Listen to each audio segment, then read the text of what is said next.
En ce 10 décembre 2020, Journée internationale des droits humains, nous vous présentons des parlementaires de Québec et Ottawa qui ont répondu favorablement à l'appel de la campagne internationale pour la libération des prisonnières et prisonniers politiques de la révolte sociale du Chili.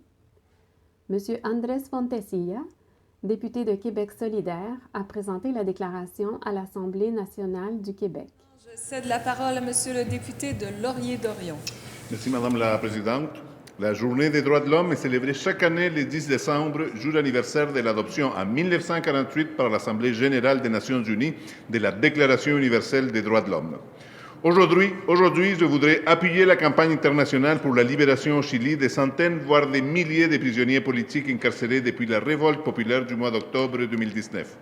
Pour la plupart des jeunes, le gouvernement chilien a décidé de s'acharner sur des manifestants en réclamant des peines très lourdes d'emprisonnement. Ces personnes emprisonnées ont souvent souffert d'une répression indiscriminée des forces policières chiliennes qui ont utilisé des armes létales, causant un grand nombre de blessés graves. À partir donc de l'Assemblée nationale du Québec, à l'occasion du 10 décembre, Journée des droits de l'homme, je demande aux autorités gouvernementales chiliennes de libérer ces jeunes et d'abandonner les charges qui pèsent contre eux et elles, pour la libération de la révolta populaire en Chili. Merci beaucoup, Madame la Présidente.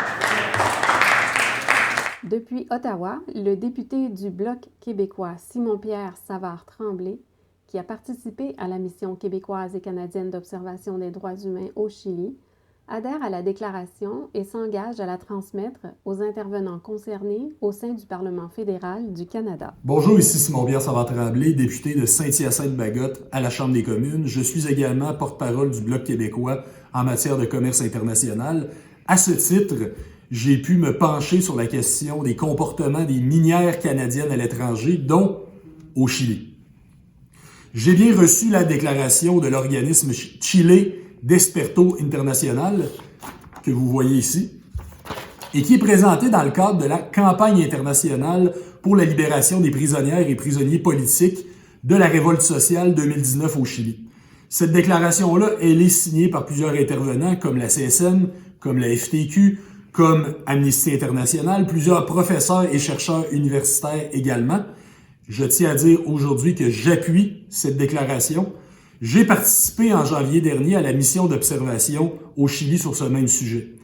J'ai pu constater sur le terrain l'état des lieux dans les premières semaines suivant le début de la révolte sociale. Ce n'était pas beau à voir et on peut dire que depuis, la situation a empiré et qu'elle empire toujours de jour en jour.